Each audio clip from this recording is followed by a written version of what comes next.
Good morning, family. Good morning. Good morning. Good morning. How you doing? Hi, Great. Amaduma and Louise. And let's see who else is in this space this morning. Good morning, Mika Good and morning. Afriye and Jackie and Alana. Alana, Good hey, morning. Good I've morning, been missing everyone. you. Hi, missing you, Alana. Amelia, good morning. So we are having some technical difficulties with Michael's connection. However, you know that does not stop anything that we do up in Wake Up. So Sandy, welcome. Stacy, Z, Fatima, welcome from Africa. I don't know if you can hear. We have a few people whose video is up or it looks like it's supposed to be up, but the sound is not activated. So not sure what's happening with that. We may have to put you back in the waiting room so that you can address that issue. So that was Sharina and Fatima, Teresa. We have video only and no sound. So I'll bring y'all back in, see if that could be resolved. So please grab pen and paper. What we do on Wake Up is we innovate, we're spontaneous, we shift where there's a need for a shift. And we were talking about this in the facilitators training yesterday. We bring dynamism to the process when there's something unexpected that occurs. So, Mika, I don't know if you're up and about, I would love your support with the conversation just in case Michael cannot get on and do what he was planning to do this morning. But we are going to have a conversation about from shame to shamanism, or from shame to shamanism rather than shaman if he can't come on, because that's his own personal story. Um, I can speak about that. I don't consider myself a shaman, but I do consider myself a metaphysician. And I absolutely move from shame to anger to resistance to bewilderment to the victory of owning my spiritual power and standing in that. And what I will also talk about today, if Michael's not able to join the conversation as planned, is the intersection between spirituality and sexuality. So if y'all ready to rock with this, we're gonna all co-create this conversation. I see your applause, Amaduma. I love you so much. Thank you for the support. So let's play our entry song and we'll see whether we can bring Michael in, even if it's just audio. And we're gonna make some magic today because we can.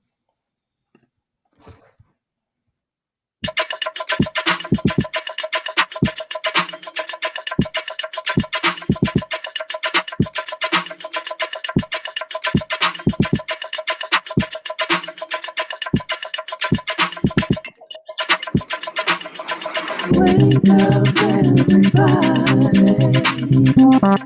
It's time to get up. Wake up, everybody. It's time to get up. Stay woke, stay woke, stay woke. It's time to get up. Stay woke, stay woke, stay woke. It's time to get up.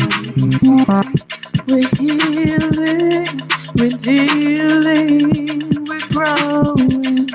Together, together, releasing. We're teaching, we're moving. Together, together, we're learning, discerning, we're striving. Together, together, we're leading, connecting, transforming. Together, together.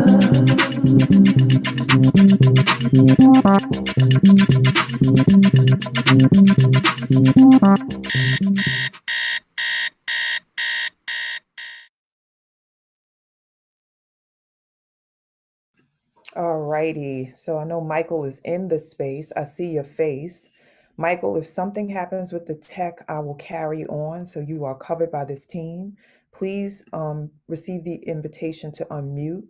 Greetings again, family. If you just arrived in the space, what was shared with everyone who was already here is that this morning we've been having technical issues and negotiating the space of video and sound for Baba Michael. That's my name for him, Priest Michael Elam. I see your face. I see you smiling. However, I'm not sure how this is going to go as far as the text. So let's spotlight you. And then Kinyofu, if you can put me side by side with him to see what happens just in case. Michael, can we hear your voice, please? Yes. Good morning. Good morning. Oh, Namaste. Can you hear me? yes, that's great. Great. That sounds good. It looks pretty good. I don't know. There we go. All right. So, We're all over the place today. yeah. Well, it's all part of the journey. And you're going in and out even now.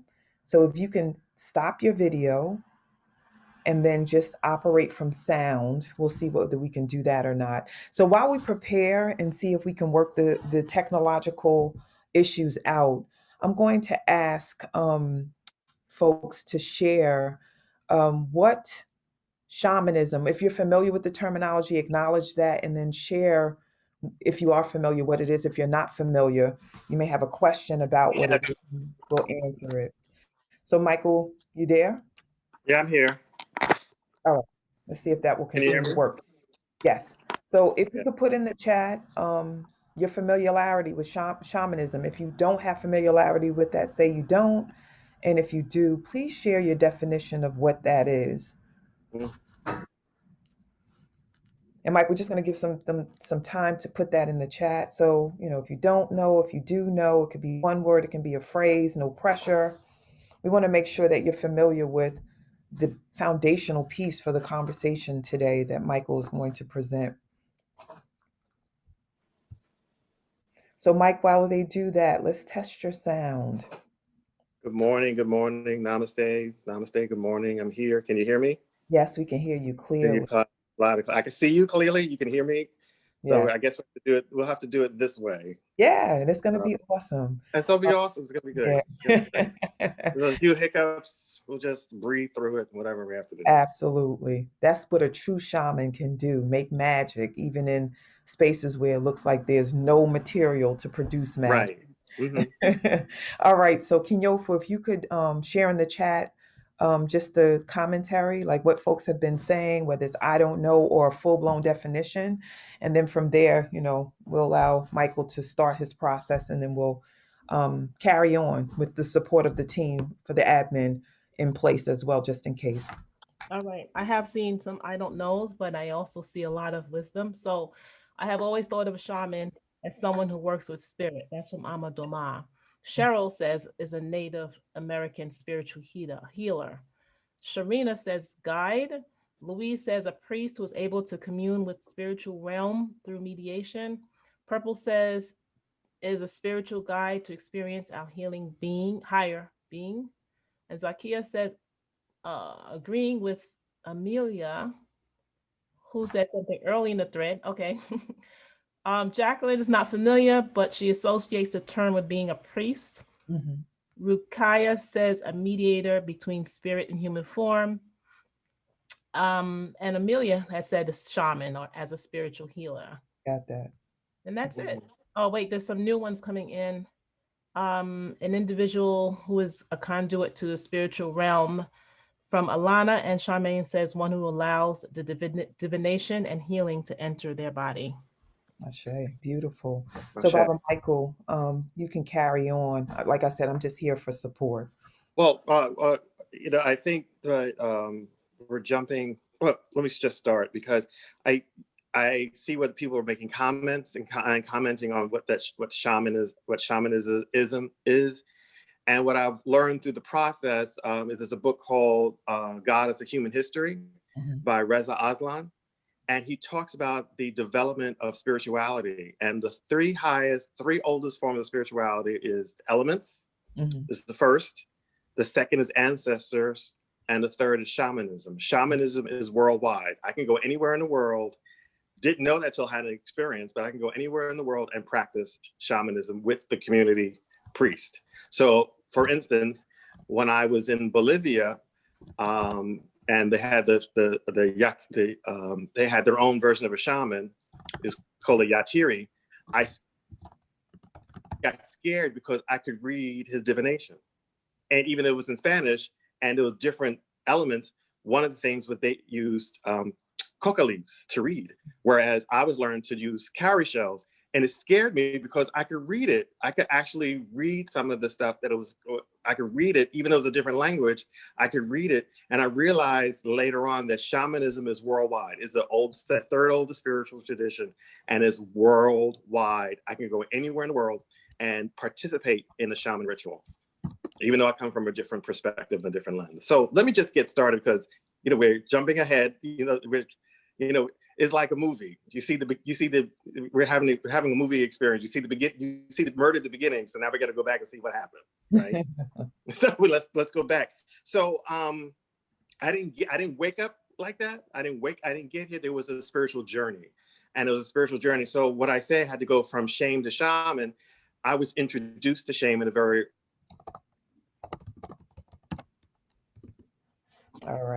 early age. I was very shame, women's shame, sexual shame, all are part of what we're introduced to at certain levels of our own development. So I'm gonna just start with, as beginning, I was Christian. I'm from a Christian tradition.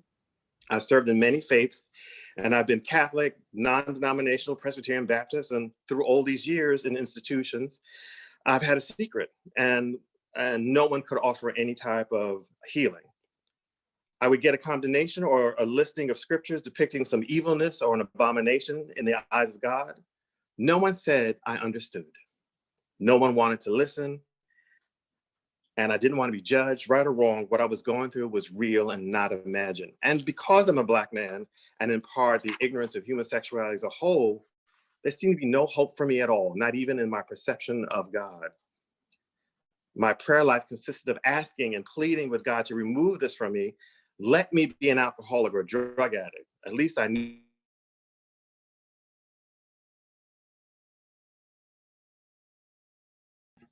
Okay. There's an issue. Help for me. Yeah. So, Michael, there's an issue with the sound going in and out. The last okay. thing that we heard was that you had a secret. Well, not the last thing, I'm summarizing, and that there was no help or support for the secret. And it was your experience of life was cloaked in shame. And that Yes. you mentioned substance abuse. So, what I gather, because you were going in and out, is that because of the secret and because there was no pathway that you could see clearly for you to address that, express the secret, say what it was, that you turned to a way to mute out the shame, and drugs was the conduit for the muting out of that Well, secret, of the feelings. But go ahead. well, I wanted it to be drugs. I wanted it to be drugs. It wasn't drugs. I Oh, engaged my addiction with sex because I thought got that was normal. So when you're introduced to shame and abomination, you live your life, you internalize it, so you live your life abominable. And you think that, all the places I was going to and feeding this sex addiction was normal. There was no concept, no concept of having a relationship or being balanced. It was just normal. So I kept going, just like any other addiction, I kept going in this circle and circle and circle and circle. So so the shame was feeding. I didn't learn until later that the shame and the secret was feeding that addiction. And I didn't even know I had an addiction until I had the experience of I was led to, I had a failed suicide attempt, standing at a train station and wanting to step in front of the train, not get on it. If you're familiar with suburban train experiences, there are trains that just come through the station at full speed. And that was my motive. That was my way of just thinking about, because you stepping in front of the train and getting over with. But then I didn't understand it then, but I understand it now. There were spirit guides that would just swooped in and said, sit in the waiting room, sit in the waiting room and sit down. And that's exactly what I did. And so I had all those other experiences, but I also felt, and I'm also talking about, I also felt there were spirit guides. It was like, we need to find you a spiritual place. We need to find you a place because you're not going to make it. You're not going to make it. And so I wound up going to St. Paul Community Baptist Church, and I had 3 experiences that led me to where I am. The first thing was namaste. I never heard the word namaste. Namaste is a greeting. We all know it. A lot of us know it. The divinity in me salutes the divinity in you. And here I was in this space, in this place where people were recognizing my divinity. They didn't know who I was. They didn't know what I did last night. I automatically walked into a space of divine. My divinity was automatically recognized. Am I still good? Perfection. Okay. So the next thing was I joined a ministry called Wounded Healers. And Wounded Healers is a 12-step recovery program. And in that program, we dealt with all types of addictions and all other issues and life issues. And I went in, as an ACOA, which is adult child of an alcoholic or adult child of an addict. And I also went in as a codependent. So, once I got through some of those layers, I realized that this was a safe space. Yes, Wounded Healers. Wounded Healers is somebody question. Wounded Healers, it is a ministry. It's the name of a 12-step recovery program, spiritually based recovery program at St. Paul Community Baptist Church. And what it is, we take it from the book Wounded Healers by Henry Nouwen. And he talks about the fact that we all have wounds. And what happens is that the ones who are wounded, who have the bandages, often offer services the ones who need the help. Okay. So then, I joined Wounded Healers and I dealt with my ACOA and I forgave the addict parent. I forgave and I started learning more about codependency. But also what came up was a secret. Now, here I am in a church setting and I got to talk about the secret. What made it comfortable was when you're in a room full of addicts, they all tell their stories. And so I could identify with some of the stories. So when I revealed myself, it gave me a place of peace and it gave me a place of acceptance, and it was a space of love. And I often say that I got rid of the sin of stigma at that moment. And so my coming out was accepting labels. So I had to use the word gay. That was the only label available. That was the label I was denying all these years. And it did not mean that I was going to be in a march. It just meant I had to come clean with my secret and then move on to some other areas. Audre Lorde says, when we speak, we are afraid our words will not be heard or welcomed. But when we are silent, we're still afraid. So it's better to speak. Dr. K.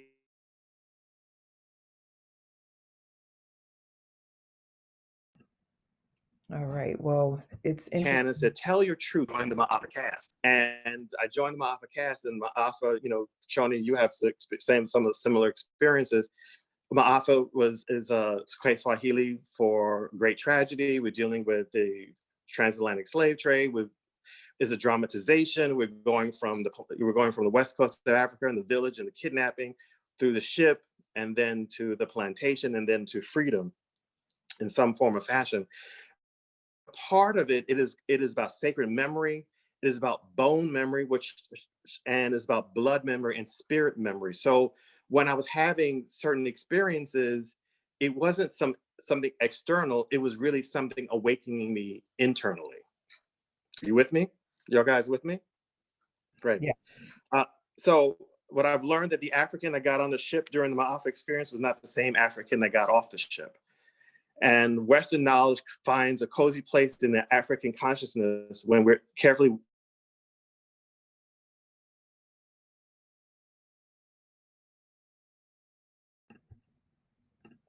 packaged inside a whip.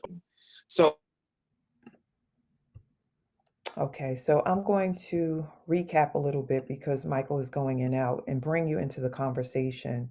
So who can relate to having a secret that plagues you to such a high degree that it has you either want to take your life or operate like you're the walking dead, muted, disconnected, not fully aligned with life? Please place that in the chat. And then I'm inviting Michael to come back on. And thank you, Jacqueline, for the quote from Audre Lorde. One of the things that Michael mentioned was being part of a ministry where we commemorated the Middle Passage or honored the Ma'afa, great calamity, great tragedy. And I remember being part of an all-woman cast where we repeated the Audre Lorde quote over and over again. And Charmaine, I see you nodding. I don't know if you were part of that cast. I cannot remember. It was a long time ago. But those words, oh my gosh, just so powerful. Audre Lorde is a conduit for all kinds of power and spirit. But Michael, if you can hear me, please do unmute yourself and let's There you Okay, I'm go. back. Okay. Yeah. So one of the experiences that we had was we went to Waveland, Mississippi. And Waveland, Mississippi, we were carrying this psychodrama to many cities. And Waveland, Mississippi, I don't know if you're familiar with it, it is by the Gulf of Mexico. The water is literally there. Unbeknownst to us, for those who are now grown in the types of the knowledge of energy and spirit, we knew things were coming out the water and things were happening. And situations were happening. And it wasn't until the Native American appeared that he acknowledged that the ancestors were coming to see who was telling their story. And the building that we were in, we had to get out of. So I'm watching this man, he leaves, he comes back with a bag. And all of a sudden, something clicked inside me that this, and so I recognized the bag. I recognized his role in the community. And my spirit said, that's something clicked. So if you're familiar with the Willie Lynch letter, there's a section of it that says, the mind has a strong drive to correct and recorrect itself over the period of time if it can touch some substantial historical base. And at that moment, I understood. I watched the preachers, I watched the cast members. I said, the one who has the power or the ones who has the healing medicine was not the pastor nor the preachers. It was the shaman. It was the Native American, and I identify with him. And for years, I carried a bag. So if you walk into, didn't have this virtual community. You walked into the St. Paul Community Baptist Church, and you asked, "Who's the man with the bag?" Somebody will direct you towards me.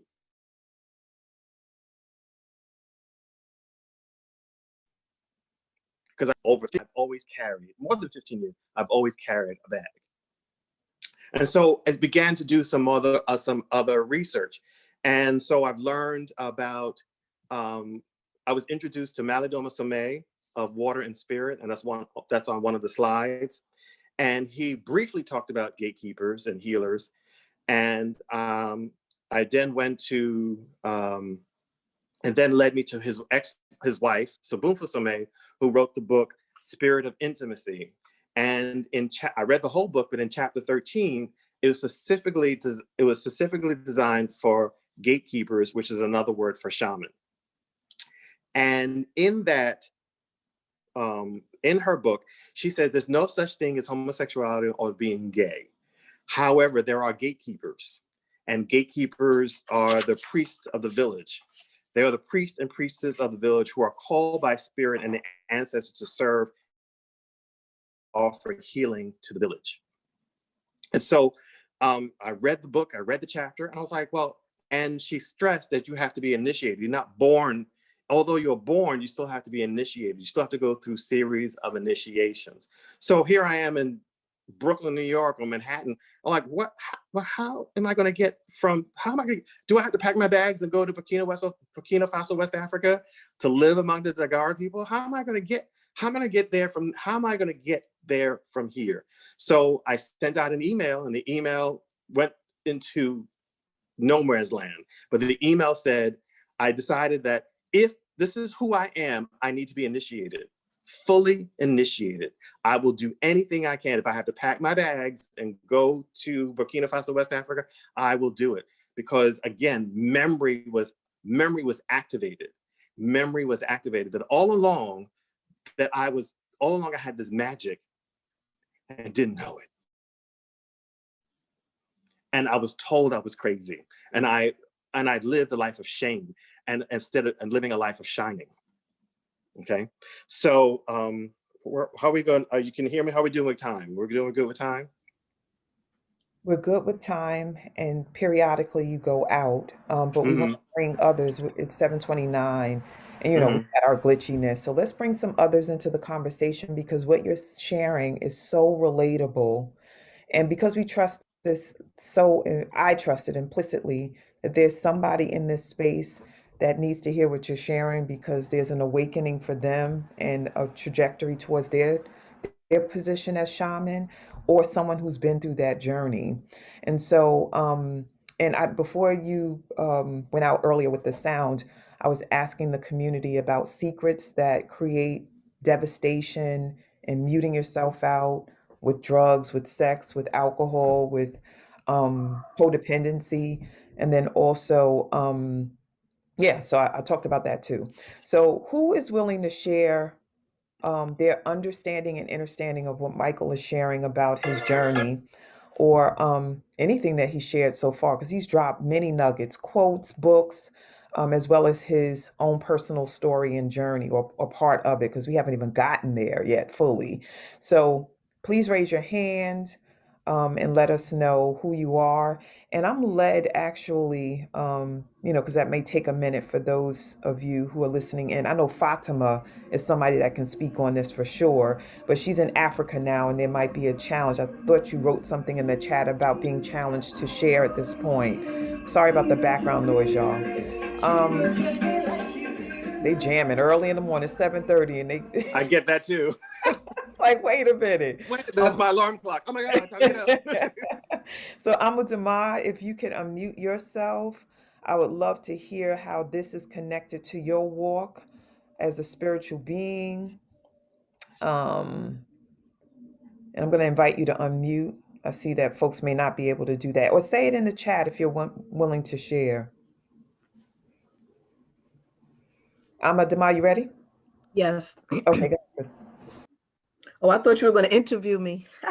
Oh, I mean, well, I was saying anywhere you can join the conversation, because Michael's talked about the secret. He's talked about considering suicide. He's talked about the spirit speaking to him and him searching and then finding a book. And I'm sorry, Malidoma Some's works and reaching out and trying to discover. He talked about a spiritual experience of watching a shaman come and do their thing and recognizing that there was a connection and a recognition there. I So think yeah, what speaks to me loudest from what he said so far was the Audre Lorde quote.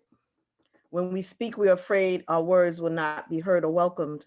But when we are silent, we are still afraid. So it's better to speak. I've been in a lot of spaces where I was afraid to bring what was coming to me. And now that I'm older and I've been working with spirit for more years, I realize a lot of times what is coming to me to be said is not of me. It's not from me. And so it's better to speak it. And there's a reason why it came to me and it needs to be spoken. And even if the people who you're speaking to don't get it at the moment, at some point, sometimes, we look at time in the linear, but time can be related to something in another lifetime. It could be related to something that hasn't happened yet. And when we bring messages, a lot of times we don't really know why we were given the message to bring, but if we bring it, that's where the healing comes. And it may not be today, it may not be tomorrow, it may be based on something that hasn't happened yet. So it's really important to bring those messages when we receive them. Ashe. Thank you for the share. So, Baba, you want to comment on that? Michael? Yeah, I think that because Audre Lorde, she was Audre Lorde. Can you hear me? Yes. Audre Lorde was a shaman. She was a priestess in her work, and of course, she would say, some of these things that just opened up windows and doors, and even though she may have not gone through a similar, spirit guided her through her own initiation process. And so spirit always talks to us and provides resources to what we have to do. I took a different path, that some people may take a Native American path, and some people how did I, of all the people in the world, why would I be connected to Malidoma Patrice Somé? And what was very interesting, the email disappeared. I never heard from anybody. And 3 months later, someone sent me a link and said, I know you talked about Malidoma Somé. He's teaching ritual in Harlem for the next year and a half. So that was 3 months after that email went out that I get this information. So it was divine order, because I had released, I said, whatever I have, sometimes you have to say a yes to the yet unknown. So I was saying yes, that I need to be initiated. And I just spoke to spirit. I just left it into the spirit world. And 3 months later, I'm sitting on the floor in front of Malidoma Somé, getting this knowledge and this wisdom and being initiated. So the initiation, if you're familiar with his work, is based upon the elements. So it's all elements. It's water, it is fire, it is earth, it is nature, and it is mineral. And so each element has its own particular ritual. Okay. So of course, and because of my connection, because of my Ma'afa experience, the African inside me was already awakened. So by the time I went to this process, I was wide open. I was wide open to the process.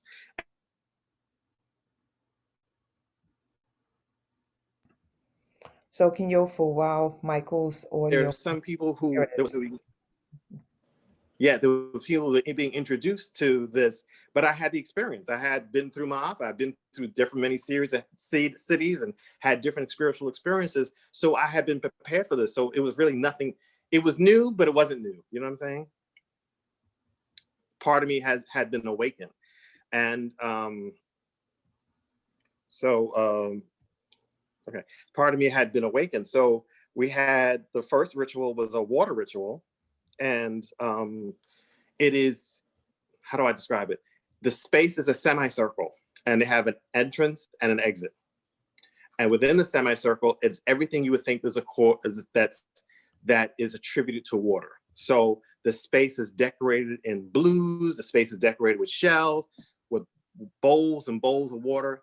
And what happens is you go into release into the waters, and then you come out with knowledge from the waters. Okay, so Maladoma's assistant said, well, we're going to get a gatekeeper, and a gatekeeper is going to walk you through the entrance, and then another gatekeeper will meet you at the exit. And Maladoma looked around, and was like, what are you talking about, a gatekeeper? There are gatekeepers in the room. And somebody raised their hand and said, well, what is a gatekeeper? And he said, and this is a quote, a paraphrase of a quote, he said, in the West, you call them gay, and how you treat them is disgusting and despicable. Don't you know who they are? They are the spirit guides. They are the wisdom ones. They are the priests. They're the priestess. They open up gateways and doorways that we do not have access to. In order to get from point A to point B, we need them. We need that community. What happens is you reduce them to their sexuality. They don't fulfill their gifts. And then you wonder why the community is in chaos. You got that? Yes. And Michael, I'm curious, when that statement was made by this brother who was part of your awakening journey, what came up for you in that space, hearing that your call, your stand for humanity is as a gatekeeper, and it's a powerful stand, not a stand of shame? What came up for you in that moment when you heard that declaration about who you are for the world and had always been, but just didn't know it? I had done a lot of reading prior to that, so I already was adjusted to the role. I think what happened was the community became those of us who had done the work, and we came in knowing that we were going to do this. We were fine. The rest of the community had an imbalance because because there was a shift, because you're used to gay folk being at the bottom, and now Maladoma's like, no, they're on the top. So there wasn't an adjustment for me, it was adjustment for the rest of the community. In order for my healing to take place, I need to go through them. Yes, you do. And this is played out in churches all over. This is played out in a lot of churches. In the choir, hello, right. This is played out. We play this out in churches all the time. The soloist singing the song prior to the sermon is opening up a gateway. And we snicker, it's like, well, the lead singer, no, we know who he is. But he's actually operating in that capacity of a spirit guide. He's opening up the gateways. So when the pastor comes to preach the sermon, the gateway's already open. Got that. So we've been doing it all along. It's just been so much shame and so much shame and so much colonization within our bodies and in ourselves that we can't even see the truth and it's standing right in front of us. Okay. So I want to rewind a bit, because not everybody space is churched. And Right. that means many things. You know, some people are part of an organized Hmm. right now in this moment, and I'm not judging that. I'm just, when I say church, meaning I mean like part of that church culture or have familiarity with that. And Right. so, Michael, you know, in the churches that I have been in, and this has been unspoken outwardly, but then also, like you said, talked about on the sidelines, that more often than not, um, the person who's responsible for leading the choir, directing the choir, manifesting in the form of song, like you just said, singing, and sometimes it's both. Like the person directing is a phenomenal singer, and conduit for the Holy Spirit to move through the mechanism and the gift of music. And a lot of times, those persons, whether they're outwardly saying it or not, are part of the LGBTQIA community, usually men, you know, and um yeah, and so it's it's deep how leaders of the church who are often have often in my experience been homophobic will utilize that person to support the ministry in this major way, because music is a major gateway for the opening up for the Holy Spirit to come into the space at church. Right. Will utilize Hmm. for that or use them for that. But then also, if they are aware of their sexuality and their sexual expression, will make them small and demonize them. And Hmm. it's deep how that juxtaposition, that contradiction exists. Um, Yes. so just wanting folks to know in this space what you mean when you say that, you know, when you're speaking about the choir and the directing and stuff like that, like what the background story is for that. I'm sure you have more to say because you've done the research, but I want to just talk about it from someone who is a singer and who's been a part Hmm. of many choirs and what I've experienced and just the hypocrisy that has existed there. Well, it is also hypocrisy, but it's also ignorance. It is also colonization. So it is not, it's the hypocrisy that's fed by information, is fed by misinformation. Like I've always said, as a systematic theologian who's gone through the experience, white men theologize and white men theologize to other white men.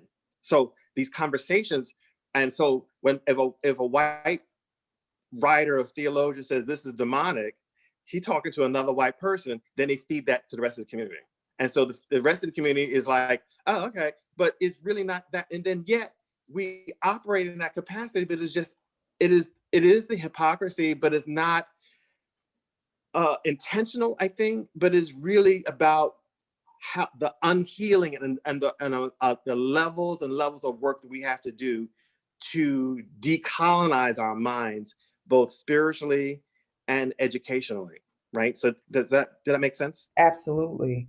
And you Hmm. know, just once again bringing folks in the conversation, and where I'm also very aware that you were in the midst of sharing about one of the elements, which is water, and you being the gateway. So I want to make sure you can get to that. But bringing the community in as we always do in the wake up space, Kenyof, I'm going to ask if you can share any of the commentary in the chat, and also family in this space. We're not asking you to believe what we believe or to embrace this. This week, we've been talking about sex and intimacy and sensuality and just a lot of layers to this conversation. And there's so much more we can unpack. But the reason why I brought Baba Michael into the space, priest Dr. Elam into the space, is because I know that this is a necessary conversation, the intersection between spirituality and sexuality and that expression and who we really are inside of this spiritual walk and journey. And so, Kinyofu, if you have a challenge with this, if you have a question about this, please share it now so that you're not in the space of forever holding your peace. Please share it now so you're not in the space of forever holding your peace. So please put that in the chat, or if you totally get it, or if it opens something up for you, because I know when he first started talking to me about this, I'm maybe like 15 years ago, it might be more. I was so intrigued. We would talk all the time, sometimes for hours about this. Yes. And I was just like, wow. And I was trying to wrap my brain around it because there was a level of resistance. But you know, just knowing who he was as priestess for the church and all that he taught me about how to create sacred space, I'm like, I trust him implicitly. So what he had to say, I was allowing it to land on me and feed me in ways that I still don't know all of the outcomes as a result, but I know that I'm open to where spirit can take me, and this journey is part of it. So can you for any shares that you want to read, some from Facebook, some from in this Zoom space? Yeah, so I'm going back 15. 3A says that she remembers asking God to take her spiritual gifts from her when she was younger. And Rukaya says, from secrets about religion to secrets about homosexuality or not, rape, losing faith in God or spirit. And I think she was on to the conversation that was shared. Okay, moving down. In the beginning, Deborah is saying, or Deborah, in the beginning, my coming out process, I sometimes considered suicide rather than faced rejection from my family. And just for clarification, coming out meaning, sharing who she is as a sexual being. Okay, and Cheryl says, sometimes you have to say yes to the yet unknown. And she loves this conversation. Okay, beautiful. I'm looking at Louise's comment in reference to Malidoma Some's book. And she says it opened her up spiritually to the presence of the spiritual realm and him experiencing his past lives and seeing different beings from the spiritual realm. Very powerful. Mm-hmm. Okay. All right, so Speed has her hand up. Do you have more shares? What about Sienna from Facebook?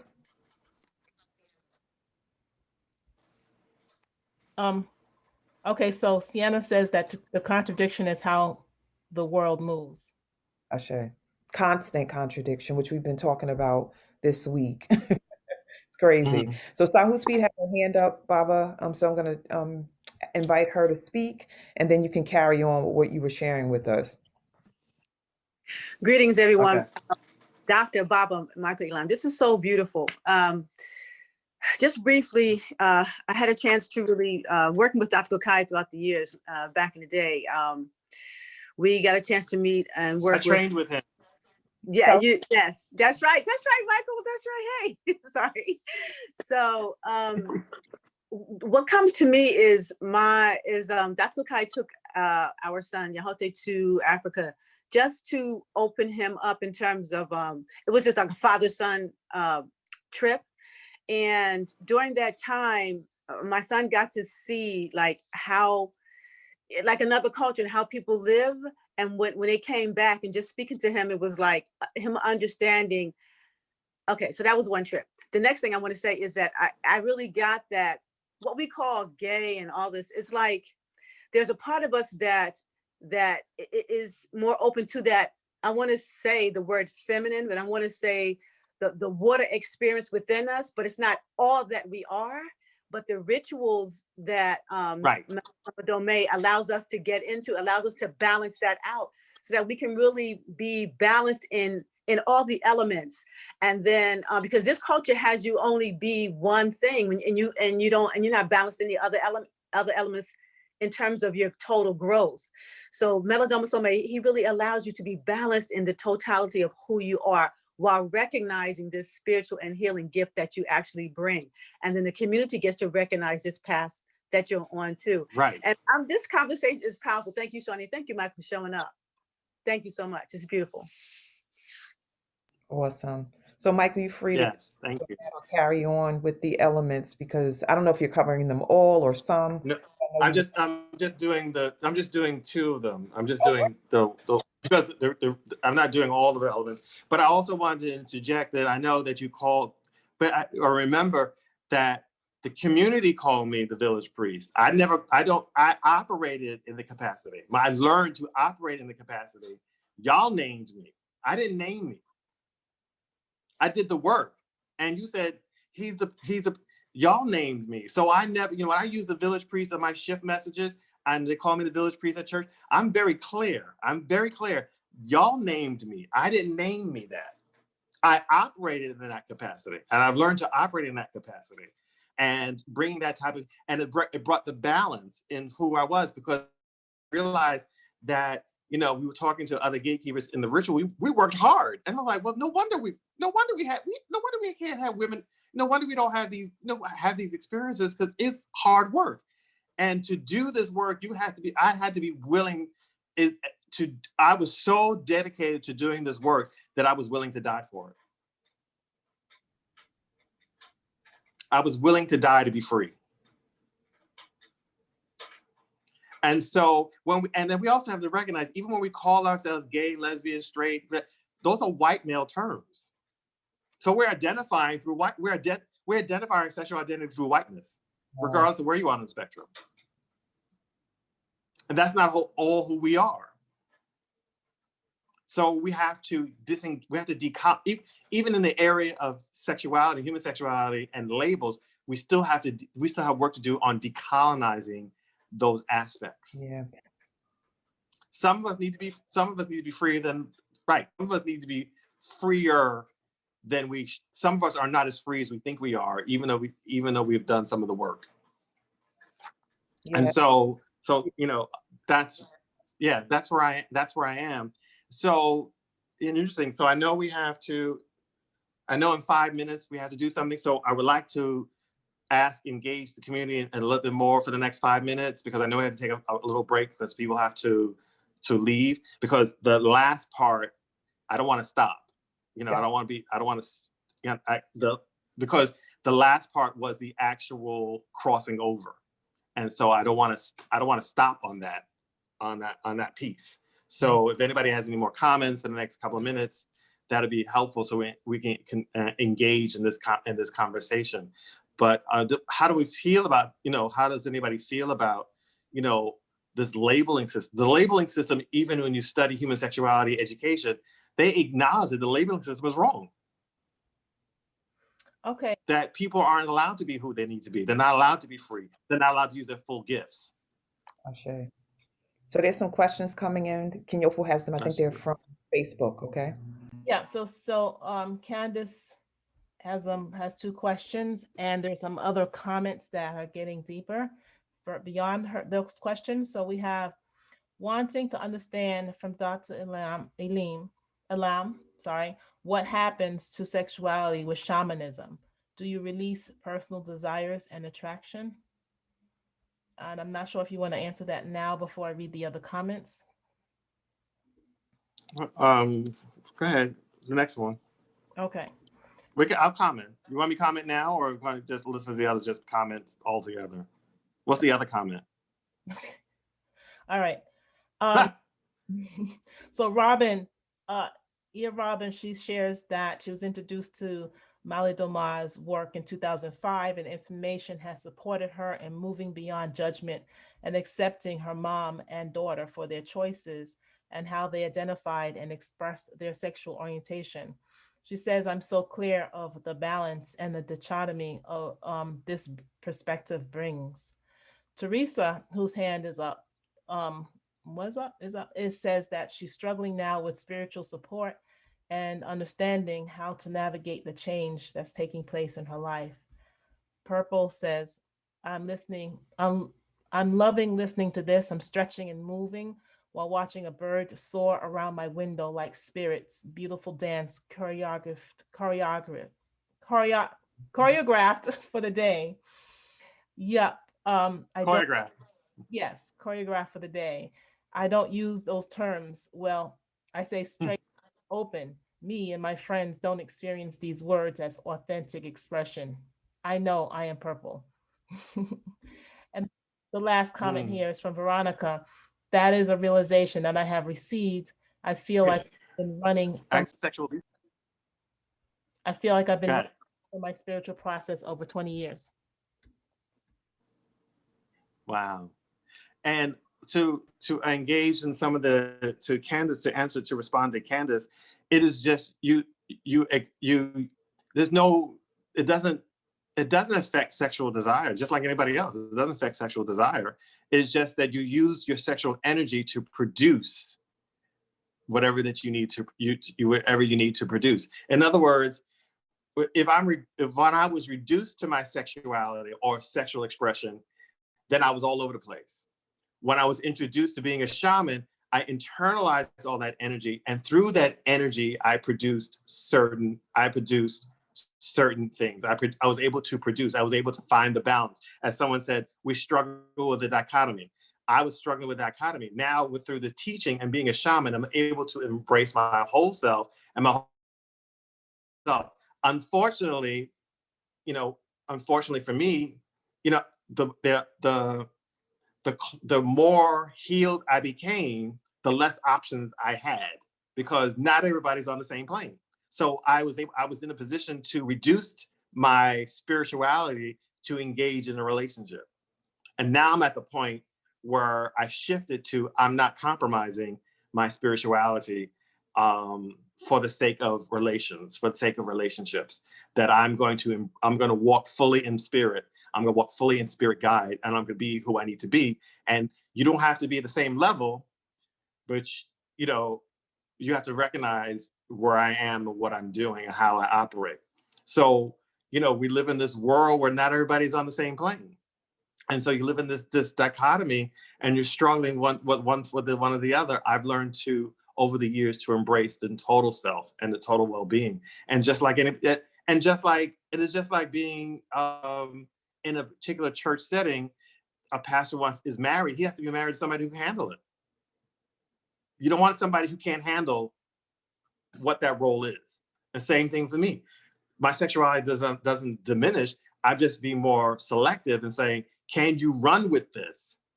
And if you can't run with this, let me know. But if you can run with this, let us be in this together. Yeah. Baba, So I hope I answered that. there's so much richness in what you shared. And I'm going to say quickly about the 8 o'clock hour so that we can move that out of the way and continue to take the deep dive into this conversation. I'm over here stirred up, and I know, Stacy, you have your hand up so you can share too. But for those of you who have to transition off at 8 because you have jobs to go to, or homeschooling with your children because of the virtual or the online offering for school these days, or anything else that you're up to. We thank you for being here. And I encourage you, if in this community, not to let this conversation stop. When I spoke on Monday, I shared that we would benefit from keeping the conversations alive that we have in these spaces because they're so rich. And so after this session, please do go into the Facebook page, create an independent post. The post will be in the I don't know what you call it, on queue for us to accept as the admins. We will accept the post. The only post that we do not accept is if it's solicitation and all that other stuff. But please, this conversation is so big. There's an opportunity to break some boundaries, self-imposed boundaries and paradigms around this conversation about sexuality and spirituality and the intersection, and how we've been robbing ourselves by labeling ourselves and putting ourselves in boxes. And I recognize that I've been perpetuating that labels are restrictive, and labels that have been projected or put on upon us by people who don't get us, especially Black and brown people, because that's who shows up for Wake Up predominantly, that we miss out on being our full, authentic, and powerful and spiritual selves. So I love that we're having this conversation, and please do post your insights, whatever's coming up for you, unapologetically, even if that's resistance to the possibility of what Baba or priest is sharing. There's so many names for him that he's sharing. Reverend Doctor is sharing with us today. The piece that I wanted to... I saw something that I'm a cycle breaker. Yes, you are. That's Robin. That's her terminology. And she wants to make sure that we are reminded of that all the time, that breaking this cycle has the potential to transform the world. What Purple shared, what Deb shared, what Amadou Ma shared, what Sahu Speed shared, what others have shared in the chat, Afriye shared. And so I'll say this really quickly. As a cisgendered female, a woman who identifies as heterosexual, that I've released a relationship or someone that I was wanting to build a commitment with because they could not accept who I was as a spiritual being. Their training and development and conditioning as a child even though they released it, and I won't say what the religion was because I'm not trying to disrespect anybody or come across judgy, but in that relationship with that person, because of how they were raised and indoctrinated, they viewed what I did as far as setting up sacred space, praying and acknowledging the ancestors, burning my sage, and having an altar, in the house, and just acknowledging that spirit would speak to me as demonic. And I'm just going to be straight because we're talking about sexuality and sexual expression and intimacy. It's like, excuse my language for those who can't take it. You can fuck me, but you can't accept who I am as a spiritual being. You view it as satanic and demonic. So why are you laying with me? Because that energy can be transferred. It was just the weirdest thing. But that's how we've been conditioned. And I'm like, bro, you're missing out. Because who I can be for you and who you can be for yourself by just opening yourself up to that. There are no words. But he was so limited and caught up in all of that he'd been taught. And, I'm no harm to him. I release him with love, but it was not a workable process. And I was trying to fit myself into the box so that I could be in relationship, like you said earlier. And all it was doing was killing off possibility to be really connected, genuinely connected in a relationship with him. So thank you for your share. There's so much there. So Baba, you want to say something about that? And then we'll hear from Stacy, who has her hand raised. Yeah, I'm having that, and at one point I was healing and being spiritual and doing all this work. I find in myself, I was like, my options were drying up, and I was like, so I would reduce the spiritual part just to be in relation and wind up being empty, and I couldn't take it anymore. And so I had made a decision, even after all these years of doing this work, I had to finally make the decision that I need somebody I need somebody in this experience to ride or die. I need to ride or die, not just in everything else, but in this spiritual work. They don't have to have an altar. They don't have to burn incense in their space, but they understood and was open enough to say, you know what, let me ride with this. What is your level of spirituality? There's some people I've been who have filled with religiosity and a little bit of spirit, but I was like, this is not going, no, this is not going to work. I need somebody who's able to ride the ride, and in the fullness. I mean, I was in the space. I just want to take my part and just anoint him with oil from the crown of his head to the soles of his feet. What is wrong with that? No, I don't want to get laid. I want to do. I walk out the door. Bye. See you later. Let me draw the bath with the salt and all that stuff. And bye. I'm walking out the door. But we're so heady in the physical stuff. Let's get this lay on. Straight men have these conversations. Gay men have these conversations a whole lot of times. I think a lot of us have these. But I don't want to be an object. I want the whole self, and I have that right to have the experience of the whole self. I've done enough of that other stuff, and I can't take it anymore. Thank you. I want the full package. Right. So Stacy has her hand up. Stacy, if you can unmute. Hello, Grand Rising. Hi, Brother Michael. Hi, Stacy. My healer brother. And it's so funny because as soon as I saw the picture that you would be facilitating, the first thing I was like, oh, Michael from church. Right? It's so funny. But you're so I'm just watched you evolve over the years. And I know that, even healing spaces and just being with you and watch you evolve is just magnificent. So I just want to acknowledge you for being your authentic self, and being your authentic self takes something. So I just want to acknowledge you for that, and being here in the space and having this conversation. When I'm listening to all of this, as far as with titles, and then hearing something that came up for me, it's funny. Shawnee said, now I know LGBTQ, and I know there's other letters that's added. And Shawnee said it with some other letters that I didn't hear yet. And I was like, I thought to myself, wow, soon is going to just have the whole alphabet. Like soon is going to have, no disrespect to anyone, I'm just saying like, oh, there's soon going to be something else that comes up and something else that comes up. We just keep continuing to try to put everything in a box. Like I'm so like, okay already. And not to have anything against anyone who's what if what you feel like and who you are it can't be put into a word. Like it can't be put into a word or added to letters. Like it's in, but I see so much division that occurs because of that. I can be in the Zoom space, and if someone is not called like her or they or, you know, and I know that some people are just like, wow, I'm so much more than that, even that they have all of what it is that they embody. I just see it as like, wow, it's more, I get it. Like they, people can still say, okay, this is who I am and respect that. And I do.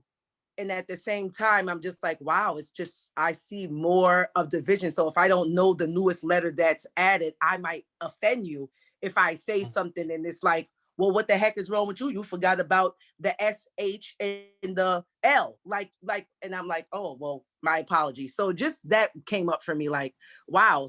And I get that we can all learn people and what the next thing is that's to be generated for people to discover and to name themselves. And it's just interesting. It's just very interesting. And the part that you said about just like when you mentioned the choir, what I thought, I was like, wow, I didn't think of that, but I just think that I'm not present to it. It's until I was in the choir, like I was in the Jewel Choir for like Women's Month. And it's not until I was on the stage and singing and looking out into the crowd of people in the pews. And I was like, wait a second, like we're opening something up for everyone here. Like I can see people's face, their energy change, like everything is a magnificent thing to see as a, like it's building, I don't want to say foreplay, but that's what it reminds me of. It's like, okay, I'm opening you up for what's to come, what's to come. And I think that just a beautiful, just for me, like letting that marinate and so many other things you said. So just thank you so much for being here. And I definitely am not up here to offend anyone. And I'm sorry if I did, like by expressing how I'm with, yeah, I'm just going to shut up. But just thank you. Thank you so much for just being you and being here. And I'm ready to just learn so much from you. And thank you, brother. Thank you so much. Thank you so much for sharing, Stacey. I do appreciate it. I do, because you're what you, Charmaine, and Shawnee are the witnesses to this process. Y'all were, you know, like I said, I had a conversation with Charmaine, and she said, well, Michael, you're gonna be really, I was apprehensive. She goes, you were really good. I was like, well, girl, you were there. She goes, oh yeah, what, you saw it, you saw it. You saw it develop. You saw the shifts and the changes. We all couldn't articulate it, but you all saw the changes, and you saw the how you saw the development at the same time that I did. But you know, we all had our own separate experiences. So as a little bit after 8, so Shawnee, is it okay to continue? Absolutely. You have until 8:30. And I want to acknowledge Nefertiti. Okay, great. I want to acknowledge her. I know folks may not know it's you, Nefertiti, because you have your new title in the space. But I want to acknowledge you because you shared several things in the chat around the labeling or the misunderstanding of the labels, and you weren't here for the top of the conversation too. So there's like a through line that we came from the beginning till now. I'm not sure exactly when you came in, but I definitely want to make sure your voice is heard and your position and sentiments are shared in this space. So if we could spotlight Nefertiti and put her on so that Baba can speak to her and she can share what her experience is from coming into this piece of the conversation. Good morning, everyone. Thank you. So I did miss most of the what preceded, I believe, Stacey's comment, and I just wanted to say too, I love Stacey. Stacey, you know that, Stacey, you're my sister. I love you. I'm queer, so I'm one of the LGBTQ IAA. Those were the other letters and I know Stacy didn't mean it like that, but those kind of comments about, like, what if I offend somebody, or the other letters of the alphabet, or Dave Chappelle's jokes are extremely homophobic. And what I found, and what I find is something that is a mission for me now, is that there's too many Black spaces where those of us who are queer do not feel welcome, and we feel like we have to fit into this heterosexual box. Either people don't understand, or people want to have a debate whether or not we're born with it, or whether it's choice, or whatever. And my hope is that there are more Black spaces where those of us who are bisexual or pansexual, or those of us who are trans, especially trans, because there are so many Black trans people who are dying and who are being murdered, a lot of times by people they know, because of, and so to me, that's what division is. To me, division is when we have, and I know that, yes, there are queer people all over the world, but I'm really concerned with Black LGBTQ plus people, and the fact that we don't have enough spaces where we can feel acknowledged and accepted. And I've heard from some straight people will say, well, you can create your own space. Well, that's a problem too, because within the Black community, there should be a space where, whether you're heterosexual, whether you're homosexual, whether you're bisexual, pansexual, if you're trans, we all should be accepted and you don't have to understand. You just have to respect. Just respect the person. And I have very close trans friends of mine. Nobody takes offense if you accidentally call them a wrong pronoun. The issue is people willfully do it. The issue is really when people willfully do it, or people say, it's too much for me to try to remember to call you they. I think that's what it is. So it's really, the key word is respect. It's like, if I say my name is Nefertiti, please don't call me Nef. Just call me whatever, or call me Nefi, or whatever. A lot of people will be okay with that. But then if I say, listen, I don't identify as, a man or a woman, call me they, why would that be a problem? But anyway, I don't want to go on and on. I'm thankful. Let me just say, I'm thankful for this space. I'm also thankful for growth. I'm very thankful for Shawnee and everyone here. I love everyone here. Before this time, I would have just left. That's what I normally do. If I'm in a Black space and I hear a comment like that, I just leave. But this space is so full of love, and I've experienced this space in a very different way. So I just want to say thank you to everybody, and I'm done. I'm complete. All right. You ain't complete yet, because we're going to say something back. So, Baba. Right. You complete yet. Stay on with us. First of all, so I just have a question for Nefertiti, because now, what is your age bracket? Millennial, identify their age bracket. I'm in my 40s. Okay, so you're right. So you're in the 40s. So I'm in my late 50s. So it is very interesting that certain parts of our community accept the word queer. My community, my age group, no way in the world. There's no way in the world we were going to walk around with that label at all. I mean, that was one of the labels we totally rejected. I was in seminary and they had a queer caucus, and the Black folks were like, no, we're not doing that. And you're talking about the straight Black people. Huh? The straight Black people were rejecting this. No, he's saying that the people that are part of the community, that identify as part of the community. No. Oh, okay. The community, okay. They're different. Yeah, they're different age brackets. They're different generations accept different things. Like, I was dealing with some millennials. They don't have they don't have a problem with the word queer, but people in my age bracket, we actually absolutely have a problem with the word queer. That was one word that I was like, no, we're not doing. I'd rather be called something else. That's not me. I'm not. So it's really interesting. Even in our own community, there are issues with labels, and so between generations, I think I totally support those who use that term. I totally support. I don't identify with that, and particularly since I've been through this healing process of my own, that I've learned to drop labels. I've learned to drop labels, and I've learned to accept me in my totality of who I am. And so that's what. Thank you. And I just wanted to say too, I have friends that who are LGBTQ who also don't like the term queer. They use other So I terms. just want to. I completely understand that. I want to bring in the conclusion. I want to bring in the I don't want to say the benediction, but the next level. I want to just bring that in. Yeah. And so because you weren't in for the entire conversation, Nefertiti, what was so liberating for me was when Baba Michael was sharing that some of these terms are part of colonization and white supremacy.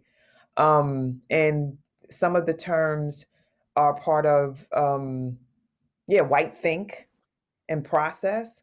And Baba Michael has brought into the space that we don't need labels, and that those of you who identify, however you identify, sexually fluid, just who you are, that there's a spiritual journey, and then this spiritual journey for all of us. But I want to speak this in the way that you said it, that there's a place for you in the spiritual walk and work that's different than me who identifies as heterosexual, that there's a gift that you bring to the planet because you are open, you're an open channel. And Right. identified you all as gateways, and it was just a powerful share. And we're taught to categorize and to compartmentalize ourselves, put your emotions here. It's very white. Your emotions here, and then your thought processes here, and then spirit shit. What does that have to do with anything, especially if you're an intellectual? Right, exactly. Very limiting, and it's all part of this conversation. But Baba, go ahead, you continue. So I earlier I talked about the water ritual and how we had this initial conversation, and believe and Dr. Samay also stressed that of all the initiations and trainings he's done, he has never had the experience of training and initiating gatekeepers as a collective and part of the community. And so by the time the earth ritual came, I was wide open doing all these other things, and I'll never forget this story. And this is an interesting. I always close my lectures with this particular story. So the earth ritual, again, I will explain it, is a semicircle, and everything's attributed to the element of earth. So there's dirt, there's yellow, there's sand, there's mud, there's all things, mud colors, mud cloth, all things associated with earth. So the gatekeepers were in charge of kind of putting the space together.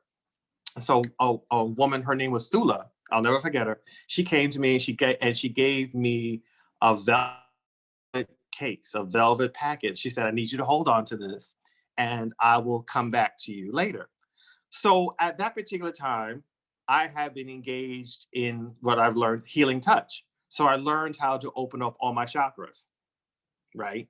So here I am opening up all my chakras. Now, unbeknownst to me, had I known what I was doing, I was like, what but I was just being obedient. I was just absolutely being obedient. I opened up every chakra possible, the crown chakra, the throat chakra, the sex chakra. I opened up every chakra. And then Sula came back to me. She goes, okay, I'm ready for you. So I said, okay, I brought the packet with me. And she said, each mound of dirt, what you have in your hand, what you have in this velvet package is black magic. So I'm like, okay, what's that all about? And she said, you drop black magic in each earth mound. So you're gonna follow me. I was like, okay. Now, He'll come back on. was triggering my westernized Christian perspective, right? My Christian lens. So I said, well, I've come this far, so I'll just do this. What's the problem? I'll just do this. I've come this far. Then she took out a cowbell, and I was like, well, okay, well, all right. And then she started to chant. And everything inside me said, there was parts of me that said, it's time, you gotta go, you gotta go. And I said to that fear, I spoke to that fear and I said, I've come this far. I've come this far. I'm not running. I'm not a runner. I'm not gonna run from this. I've asked God, I've asked Spirit, I've asked the Spirit guides to initiate me. And this is part of the initiation. I have to go through it. I have to do it. And she's chanting, she's already moving, she'd already moved. I'm still frozen. I'm still frozen in this space.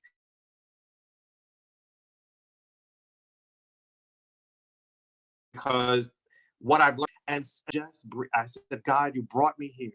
God, you brought me here. I know this, I can do this. I know why you brought me here. Help me understand help me find the tools to move forward. Because right now I'm frozen. And Spirit said, take a deep breath and open your mouth. So I took a deep breath and I opened my mouth and the song, a spiritual came out. Remember me. Remember me. Oh Lord, remember me. And I walked with her through the process. And by the time I, yes, because that was the ritual song. That's where I learned it from. And by the time I finished the semicircle, she started chanting and I stopped singing. And when I stopped singing, I hit the floor in a fetal position, crying my eyes out because I had purged the shame. I had purged the labels. I had purged the colonization of my body, mind, and spirit. I had purged. So even the song was, remember, it wasn't just an external remembrance, it was an internal remembrance. It was internal. I was remembering my gut, my spirit, what was inside me was coming full bloom. And I was able to release it. And Sula said to me in my ear as I'm crying, she said, you made it, you crossed over, now celebrate. And so that was the day I went from shame to shaman, because I asked to be fully initiated. I put it in the atmosphere to be fully initiated. And at that moment, I became the role of shaman. I became the role of village priest. And that was just the second ritual. We did all 5, but that was the second ritual. And it released me, and all that anger and all that misinformation and all that shit that was causing me to do all kind of stuff and not feeding my spirit and not being free and liberated. I was free for the first time. I was free. And the healing process began. And here I am, from shame to shaman, operating in my full gifts.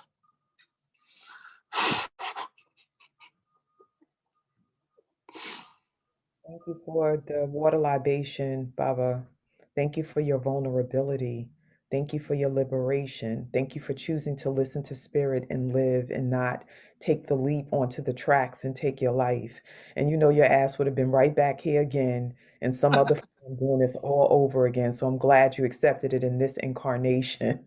Um, the other piece that comes up for me is that you as conduit, and just thinking about what Nefertiti is such a stand for and has shared so vehemently in the space, is that, and it's what we learned when we went to Mississippi, that the ancestors, those that were thrown overboard, those that were tortured and killed, whether it was at sea or when they arrived on this land called the Americas, that some of them have never gotten an opportunity to have their testimony, and most of them stories never told, names not known.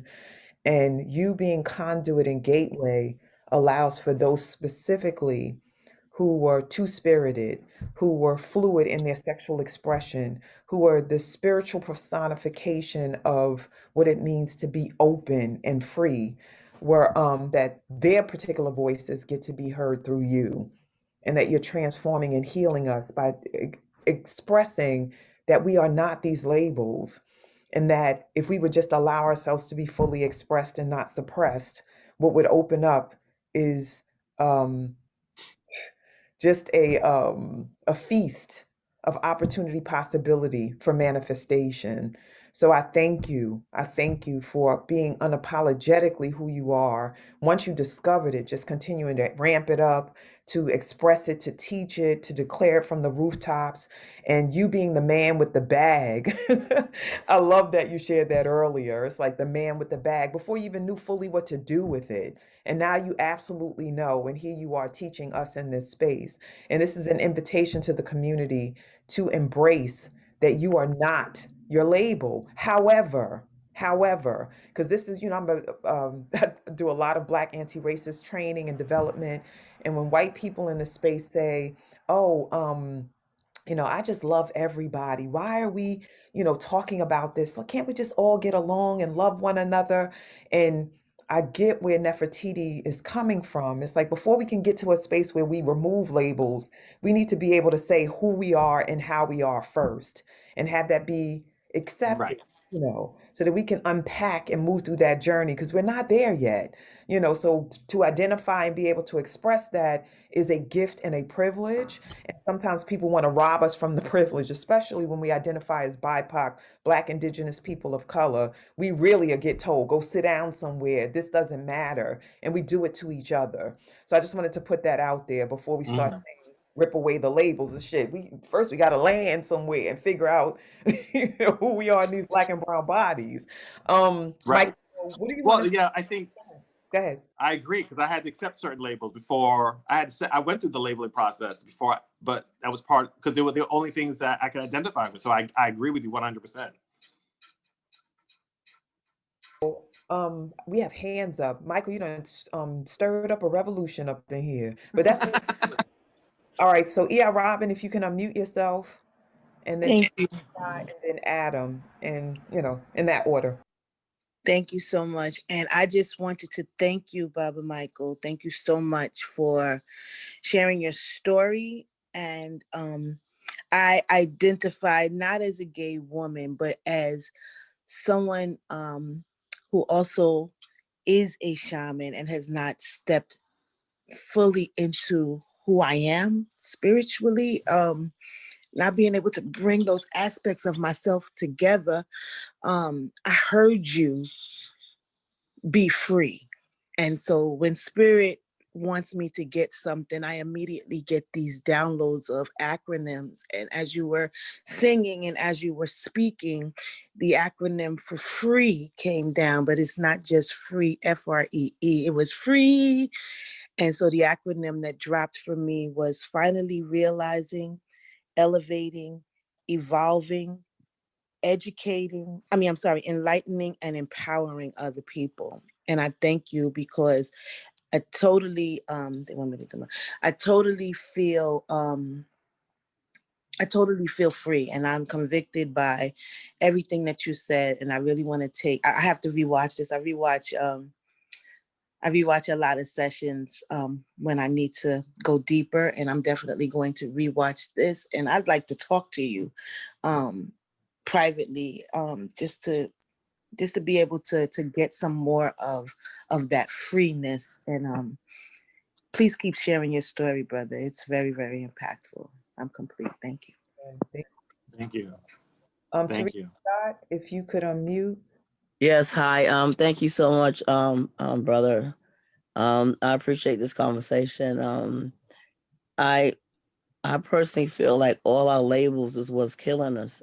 Because there's times when, say, if I say a person is Jamaican or Haitian, they get insulted. We're all black free people, and I just feel like we're Black and brown people. And I just feel like we're so busy trying to be a label that we miss out the beauty of just being, who we are. And it causes so much problems and so much fighting. And I'm just tired of us fighting one another.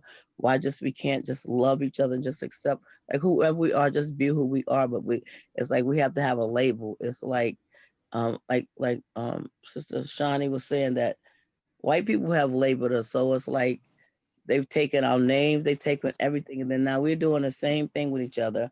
And it's like, when does it ever stop? Or we could just be love. It's like just free spirits loving each other. It's like, it's because I'm a lighter color, whatever. It's like even with the colorism, it's like, oh, she's too dark, she's too light, and it's like, and then you have all these like I do have spiritual gifts and been in church and struggling because I haven't always understand my gifts, and just coming to the wake up is what let me understand like who I am and to be free. It's like I've been controlled by church labels because of my weight or whatever different things. And I even with my family have an issue with my family because of who I am, and not even like fighting for myself because I knew that I was different, and I've always tried to conform to be what everybody else think. And sometimes this journey is lonely because I'm tired of the BS that I have to go through just to try to fit in with people. So you helped me today to like say, just be who you are. Teresa Lorraine Scott, 62 years old. Forget about the label. I just want to be a free spirit woman, just loving God, spirit, whatever else that wants to come to teach me new awakenings of my spiritual gifts. And I just feel good today just being part. I always feel wonderful when I'm on wake up, but today you just set like a whole nother level for me to look into, to express my spirituality. And I love what you say because I've struggled sexuality, trying to deal with who I was and not wanting the gifts, wanting to leave, to take to take myself out of the world because I did not know how to handle, and I wasn't around people. Like I had gifts, and I was in church and they didn't even, they were telling me that how you get these gifts and you just got here. Damn it. I was like, I didn't want this shit. This is exactly what I said. I didn't ask this. I didn't want this shit. So why the hell are you bugging me? Because I didn't ask for this. It just came. I just woke up, and or sometimes I'm just in a place and I just know things. I don't know how I know. My mother didn't sit down and teach me this. It just happens to me. Things, the spirit could say something to me. I don't know it, but it's like I've been fought because I knew things, and I know. So to have this conversation is just so free because I've always felt weird. And so I probably used food, sex, whatever to not deal with who I was. But I did not know that I was this. And I was mad with God sometime because I was like, why do you keep on giving me gifts? Why do you keep exposing me to all of this spiritual stuff? And then I got to deal with the BS from the people, the church, whoever. And now to have this conversation with you is just so free. I would like to talk to you also to try to help, get past all this stuff because this has been a trying world. And there's times when I've physically gotten sick and they cannot even see that I would like, they don't even see no signs of what's going on. But I knew that it was a spiritual attack, not a physical attack. But can I explain that to the doctor? No, I could say that to my few friends that I could talk about it, but I knew that it was a spiritual attack. I knew that there was times when I was in places that uh, I was attacked by a spirit that was in a place that I was in. So even going out some days, I have to um like say, Teresa, you got to be careful where you're going at because of who I am. And I'm not bragging because sometimes it bothers me to even have this gifts because I feel like of the condemnation. It's like I don't deserve to even have it, but I didn't. It's here, and so now I'm learning to celebrate it and to adjust to it. But it is challenging. It Yeah. is very challenging some days when you don't have the support system to deal with it. And And Teresa, what you mentioned about, and then I'm going to move to Adam because we want to make sure that we close and share and have a full completion. But you mentioned you can't share that with the doctor. There are doctors out there that you can absolutely share that with. Dr. Yeah. Alexia is one of so Okay. if there's her, then there's others. I meet doctors all the time that are able to integrate the science, the physical, the intellectual with the spiritual and the metaphysical. So keep searching, keep asking. You can find that in this community because this community is known for sharing information that's of value. Thank you for sharing. Thank you for being who you are, and thank you for evolving with this community and being here every day religiously, with intention and authenticity so that we could all grow in partnership. We appreciate you. Adam, you're the last chair. Can you come on? Oh, you're off mute. So if you could just share. Yes, thank you, Shawnee. Hey, brother Michael, I want to thank you for this space that you are sharing with us. I wanted to touch on the hypocrisy of us as a people, especially when it comes to labels. I want to know, why is it that we can label each other, but we turn right around and support Michael Jackson, who is arguably the greatest musician in the world, with how he looked and whatnot. So Adam, can you repeat the question? Because I'm not getting it. I'm not sure if Baba understands the question either. I don't want to assume. Oh, no, I'm saying I was just touching on the hypocrisy of us as a people in terms of labels and who we support.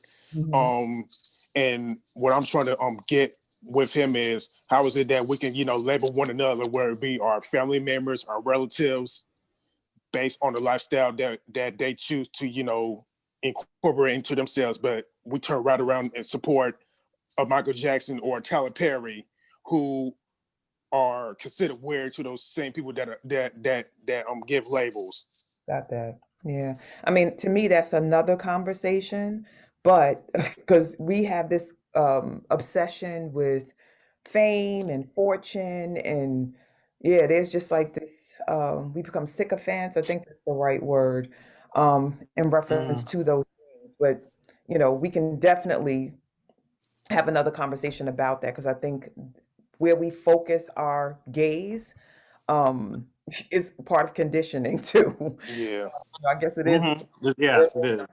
that. Michael, what do you want to say about that? Well, I think the problem is, overall, we have not totally understood the disease and the ramification of the Ma'af experience and what it has done to us. And I think we consciously know this stuff happens. We were brought here. We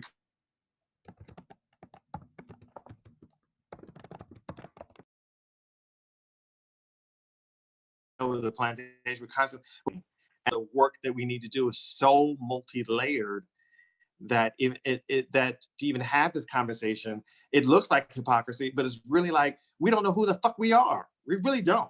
At the end of the day, we really don't know who we are.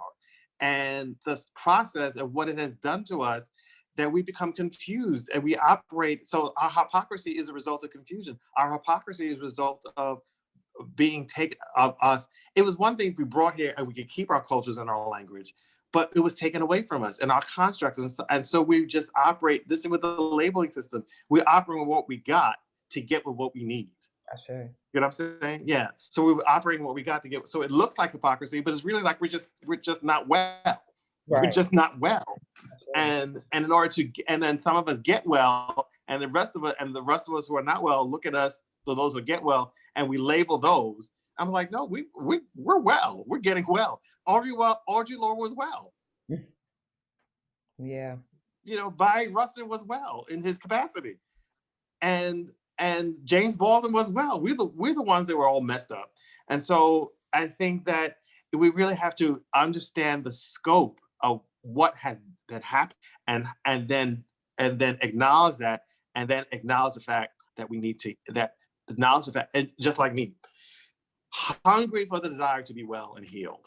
I don't think a lot of us are that hungry. That's right. That's right.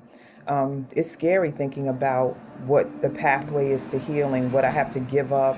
And when I say I'm speaking about the community, and I know I've been here, what I have to give up, what I have to face, what I have to do, in order to actually get to the other side and be my most powerful and present self.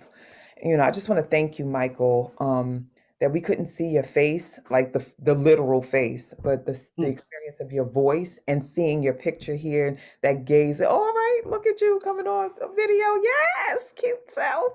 Um, yeah, but wanting to the tech. I'm wearing my Bay Rusted.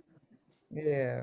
I mean, so grateful for you and all that you've Yeah. imparted. What we're going to do is move to the closing slides, and definitely have to have you back so we can unpack more. You know what's so deep about this, priest, is that you kept saying, I thought this was going to be an interview.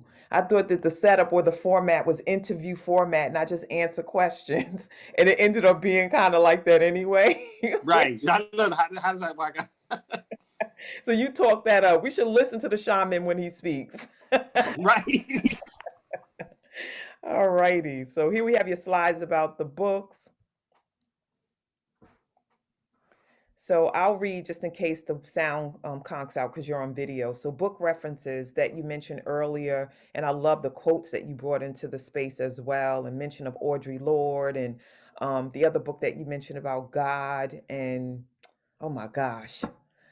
It was in the chat. After you said it, they put it in the chat. But these books of Water and the Spirit, powerful, by Malidoma Patrice Sommet, and The Spirit of Intimacy by So So Boneful boom. So okay. Sommet. Yeah, I don't want to mess that the names up. Mm-hmm. Powerful. And this is what I want for myself. A mate that I can co-create mentally, spiritually, emotionally, physically with. That when we connect and make love, because this is Sex and Intimacy and Sensuality Week, that we manifest the desires of our hearts, more property, more opportunities and possibilities, legacy building as a result of that. And with their teachings, along with your teachings and everything that we've learned this week, if we apply it, we can manifest that. I know what I desire for myself in partnership and lifelong in partnership. And what you've taught today is one of the conduits to get there. So thank you. We can move to the next slide.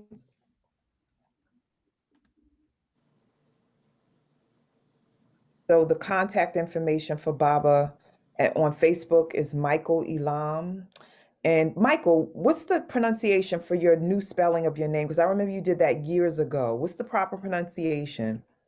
It's the pronunciation's the same. Oh, okay. I It's thought just spelt differently. That's that. all. And this spelling had a particular energy that aligned with something you wanted to elevate. Okay, awesome.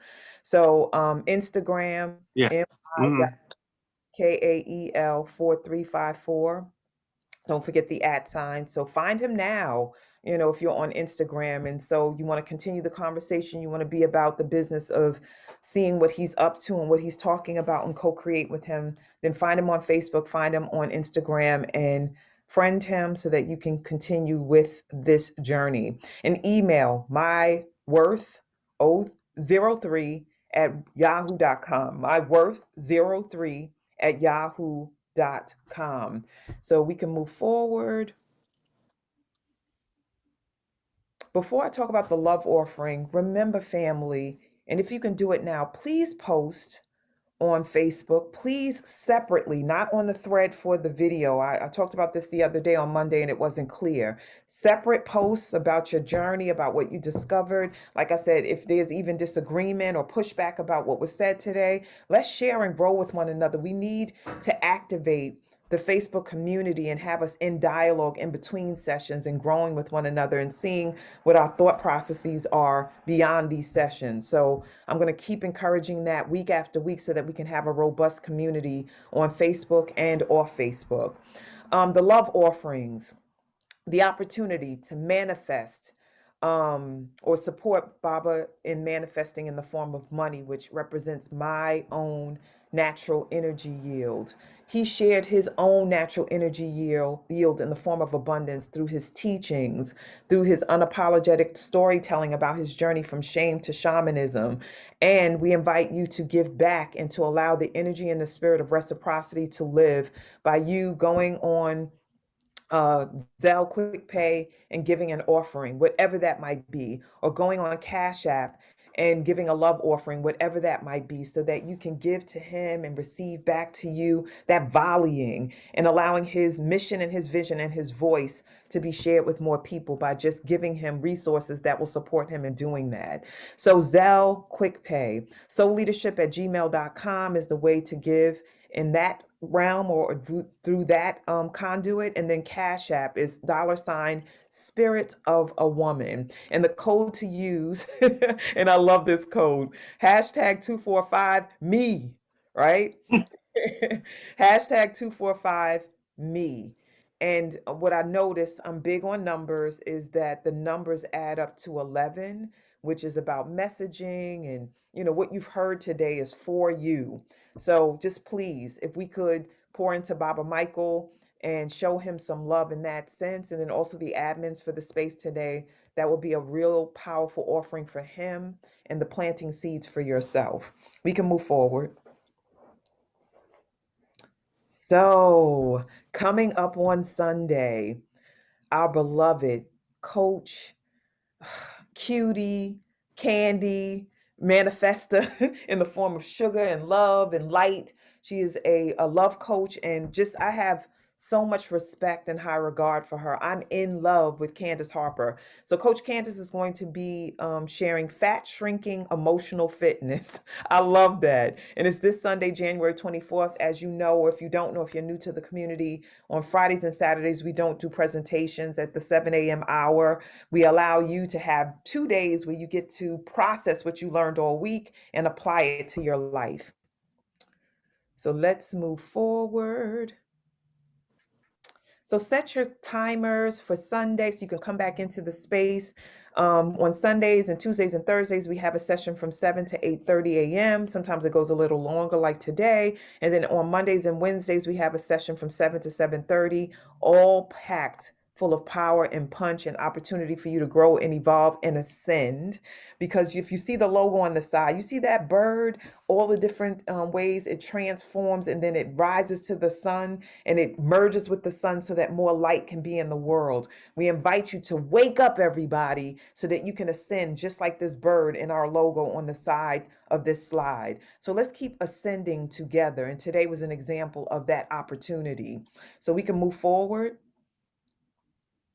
We want to thank you and invite you to stay in touch. Remember, I shared, stay in touch by posting on the Facebook page so we know you are here and we hear what you have to say. And for those 1,300 plus people on the Facebook page, some of them who are just observers and watchers, or what they call looky-loos, we don't judge you. We just invite you to take your looks to a space of being present and speaking and sharing in this space. So register for our weekly sessions at bit.ly/wake up movement. That'll allow you to get the email so you can get the announcements about who's up next and what we're talking about. In Facebook, you join us by using bit.ly/woo community, Instagram @wake up everybody virtual, and then YouTube bit.ly/woo on YouTube, and email info.wakeupseries@gmail.com. And today, every Thursday, and this is Thursday, we have an opportunity for you if you're interested in volunteering and seeing what that might be, because there's all these different levels of volunteerism in the wake up space. Those of us that do the admin work, folks who are behind the scenes on admins working on slides and the marketing and promotion and the visuals for the program, those who onboard people like Michael when they come to do the work with us, those who are planning to launch our Instagram presence and also our YouTube presence, those who want to talk to us about how to amplify this so that it's an international presence. All of that juiciness is part of this journey. So stay behind and let's talk about the possibility. Even if you're not sure, allow us to speak to you. And we have Kathy who will do that for us and hold space for us today. So we're going to keep the room open, release the recording, and we're going to allow you to have that conversation with her. But before we do that, let's go into gallery view so that we can pour into Michael for what he has created in this space today. So please unmute yourselves. so that we can do that. We love you, Michael. Thank you, brother. Thank you, Baba Michael. This Thank you, was Baba a great Michael. discussion. Thank This you, was Thank you, so Baba Michael. insightful. I tell you, Just thank it's you. amazing. So much Don't let insight. anybody take away your powers. Thank you for the information so much. Thank So you much. all for what you have embodied this Conversation So will much.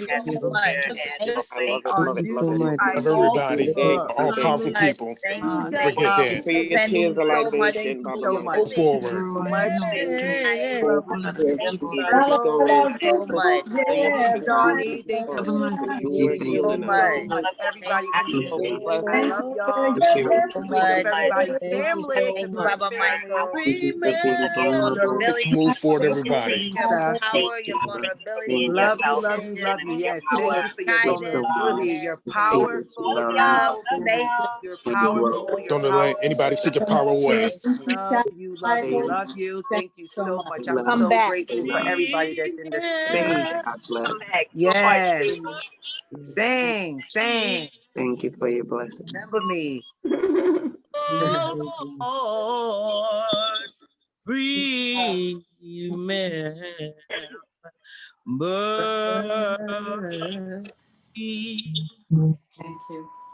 remember us.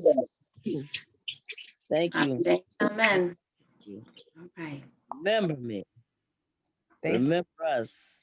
Stay behind if you are planning to talk with us about the possibility of